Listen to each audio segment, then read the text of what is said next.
Around 2012, something started going wrong in the lives of teens. In just the 5 years between 2010 and 2015, the number of US teens who felt useless and joyless, classic symptoms of depression, surged 33% in large national surveys. Teen suicide attempts increased 23%. Even more troubling, the number of 13 to 18-year-olds who committed suicide jumped 31%.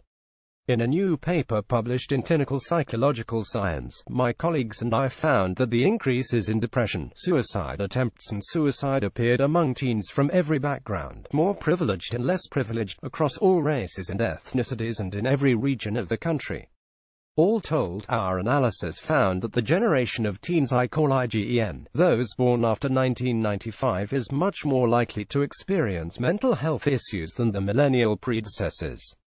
What happened so that so many more teens, in such a short period of time, would feel depressed, attempt suicide, and commit suicide? After scouring several large surveys of teens for clues, I found that all of the possibilities traced back to a major change in teens' lives: the sudden ascendance of the smartphone.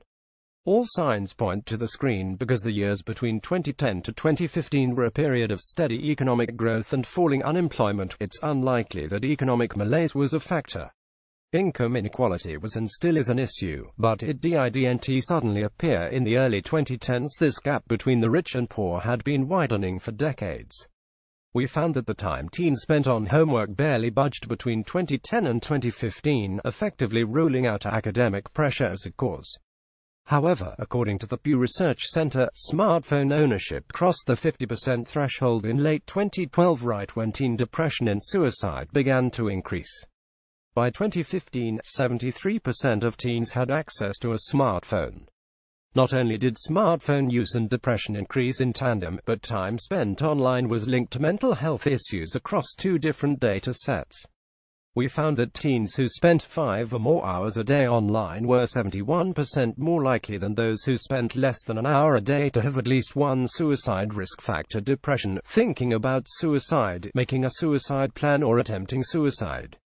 Overall, suicide risk factors rose significantly after 2 or more hours a day of time online.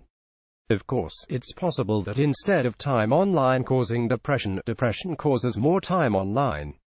But 3 other studies show that is unlikely, at least when viewed through social media use.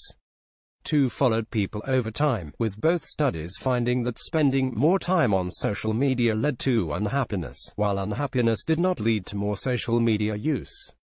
A third randomly assigned participants to give up Facebook for a week versus continuing their usual use. Those who avoided Facebook reported feeling less depressed at the end of the week. The argument that depression might cause people to spend more time online doesn't also explain why depression increased so suddenly after 2012. Under that scenario, more teens became depressed for an unknown reason and then started buying smartphones, which doesn't seem too logical. What's lost when we're plugged in? Even if online time doesn't directly harm mental health, it could still adversely affect it in indirect ways, especially if time online crowds out time for other activities.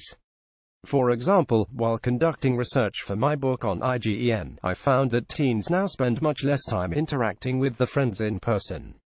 Interacting with people face-to-face is one of the deepest wellsprings of human happiness. Without it, our moods start to suffer and depression often follows.